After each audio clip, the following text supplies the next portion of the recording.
Muslims often mock the Christian faith with questions like this: how can 1 + 1 + 1 equal 1? Your faith makes no sense.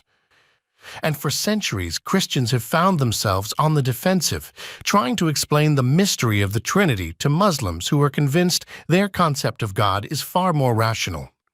But there is one simple question that has never been answered. One question that, if asked calmly and followed through to its logical end, will cause the entire edifice of Islamic theology to collapse from within.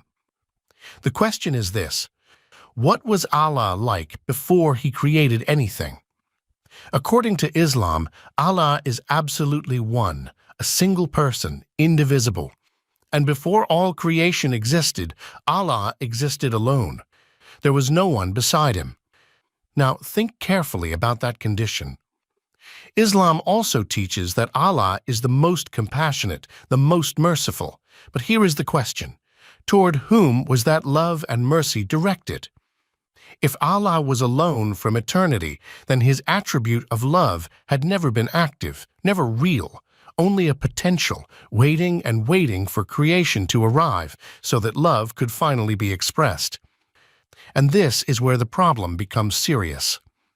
The great philosopher and theologian St. Thomas Aquinas explained that a truly perfect God is actus purus, pure actuality. This means there can be no dormant potential within God waiting to be actualized. Every perfection must already be real, active, and fully complete from eternity.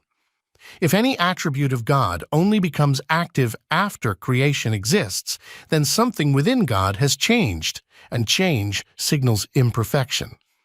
Furthermore, if Allah requires creation in order for His attribute of love to be actualized, then Allah is dependent on creation, and a God who depends on something outside Himself is not a perfect God. There is a Sufi hadith in Islam that says, "I was a hidden treasure, and I longed to be known, so I created creation." Notice carefully, "I longed to be known." That implies desire, specifically an unfulfilled desire. And an unfulfilled desire is a deficiency, and deficiency is a form of imperfection. Is this the picture of a magnificent God in Islam? Now, compare this with what the Christian faith teaches. The Trinity is not merely a complex theological formula. The Trinity is the answer to the very problem we just raised. In the concept of the Trinity, God is one divine essence in 3 persons, Father, Son, and Holy Spirit. And these 3 persons are not 3 gods, but one God who has existed from eternity in a perfect relationship of love within Himself. Before creation existed, the triune God was already complete, no dormant potential, no love waiting for an object.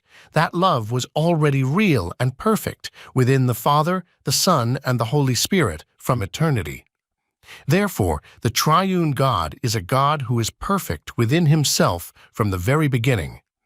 So when someone mocks the concept of the Trinity with a mathematical analogy, now you can respond calmly. You're right, we believe in 3 persons in one God. But before I explain further, please answer this question first. What was your Allah like before He created anything? Let that question do its work. This argument is only the beginning.